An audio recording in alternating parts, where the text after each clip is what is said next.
जी हाँ मुसलमानों, जब आपने वीडियो को प्ले कर ही दिया है तो रुकिए, पूरा वीडियो देख कर जाइए, क्योंकि ऐसी ऐसी वीडियो देखना बहुत जरूरी होता है।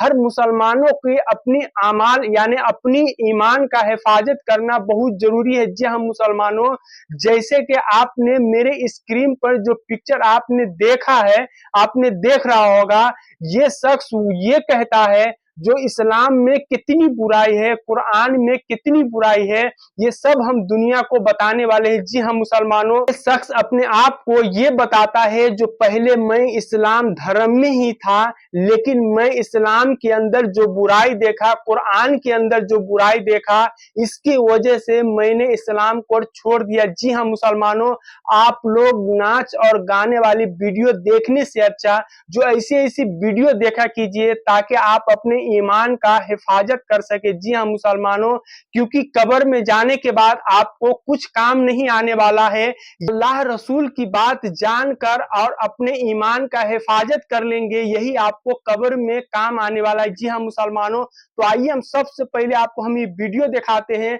और ये शख्स की कितनी बड़ी झूठ ये बोलता है, कुरान पे कितनी बड़ी तोहमत लगाता है, मजहब इस्लाम के बारे में कितनी बड़ी गलत गलत अल्फाज इस्तेमाल करता है, जो आप देखकर हैरान हो जाएंगे। जी हाँ मुसलमानों, तो आइए हम आपको इस वीडियो में दिखाते हैं। सलीम वासिक साहब, आपने चूंकि इस्लाम छोड़ दिया, लेकिन इस्लाम को तो जानते होंगे, कुरान शरीफ पढ़ा आपने, सब कुछ आयतें तो अभी भी आपको याद ही है। हाँ जी, मुझे दो चार प्रश्न का जवाब दे देंगे, उसके बाद मैं आपकी नफीस साहब से बात करूंगा। मैं पूछूं? जी पूछूं? हाँ जी बिल्कुल।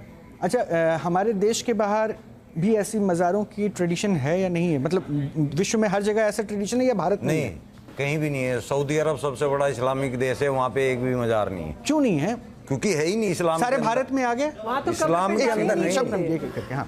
ये भारत के अंदर ही, भारत के ही लोगों ने इस तरह की मूर्खता फैलाई हुई है, धंधा बनाया हुआ है इसको।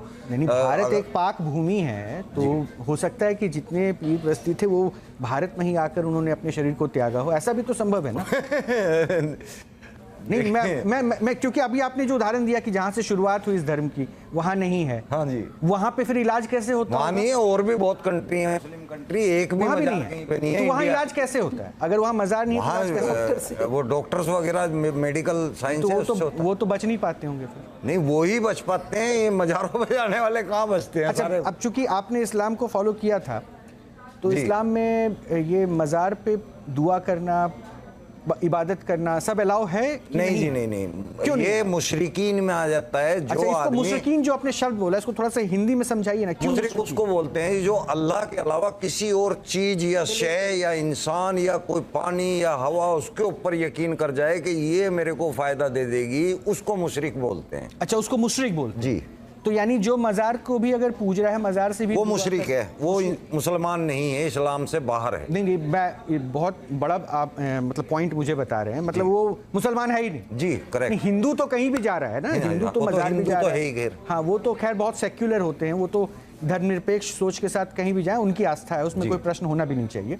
लेकिन मुसलमानों में चूंकि एक खास नियमावली है, इसलिए मैं पूछ रहा था अपनी जानकारी के लिए। मतलब जो मजार जा रहे हैं, मजार में दुआ कर रहे हैं, और ये माना जाता है शायद कि मज़ार में इसलिए दुआ नहीं करनी चाहिए क्योंकि उनको डिस्टर्ब नहीं करना है, यही तो कहा जाता है ना उनको, क्योंकि वो अल्लाह के पास हैं और अल्लाह से सीधा मांगी। और लेकिन मज़ार की फ़िलॉसफी मैंने अलग पढ़ी, ये बताया गया कि अगर आप मज़ार में दुआ कर रहे हैं तो अल्लाह तक आपका message through messenger of God पहुंचेगा और वो ज़्यादा तेज़ी से पहुंचेगा। क्या ऐसा होता है? नहीं, ऐसा बिल्कुल भी नहीं है सर। ये वाकई में इस्लाम के अंदर कई सूरे हैं जिनके अंदर में बिल्कुल मुखालफत बताई गई है, और मुशरिक उसको ही कहा गया है। मुशरिक कहा जाता है जो मुसलमान नहीं है, जो नहीं, मतलब जो अल्लाह के अलावा किसी भी चीज पे यकीन कर ले। दवाई पे भी यकीन कर लिया ना, तब भी मुशरिक है। यानी अल्लाह के अलावा कोई और अगर किसी और को मान रहा है तो वो मुसलमान नहीं है, ये भी क्वेश्चन मार्क उठ जाता है। हाँ जी, मुसलमान ही नहीं है वो। अच्छा, नफीस साहब, कुरान की आयत से बता रहा हूं। नफीस साहब, ये जो कह रहे हैं सलीम साहब, ये सही कह रहे हैं या गलत बता रहे हैं?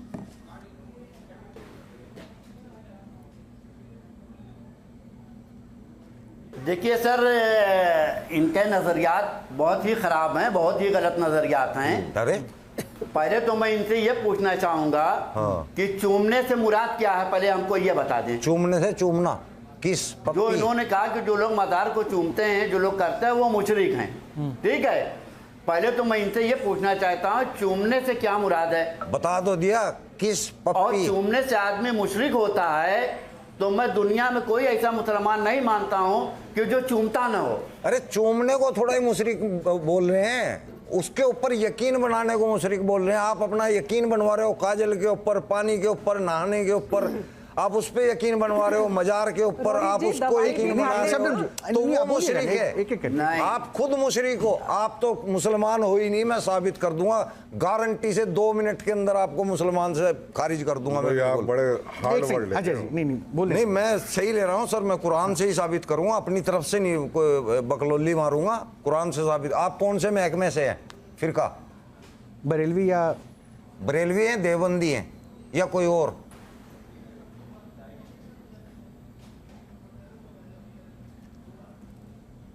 नफीस साहब आपसे सबसे पहले मैं आपको बताऊं, मैं मुसलमान हूं। अरे मुसलमान कौन से हैं? 73 फिरके हैं मुसलमानों के अंदर, अब तो ज्यादा हो गए, पहले 73 थे।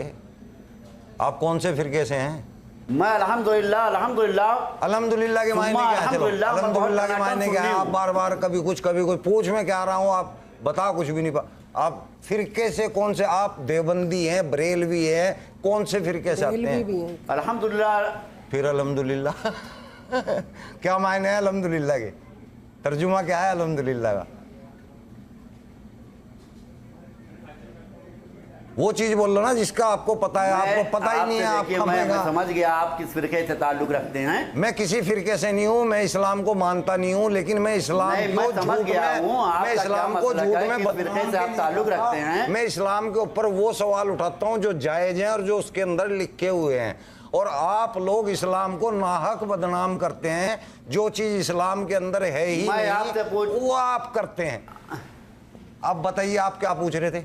जवाब तो आपने दिया नहीं मेरी बात का। अब आप बताइए आप क्या पूछ रहे थे? आप ये बताइए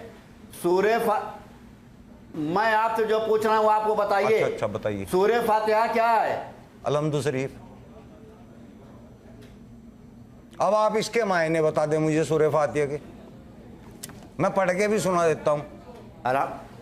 अल्हम्दुलिल्लाह रब्बिल आलमीन मालिकी यौमिद्दीन मैं आपसे बात ही नहीं करना। मायने बताओ इसके। मैंने तो आपने सवाल पूछा, मैंने बता दिया। सलीम जी देखिए, सलीम जी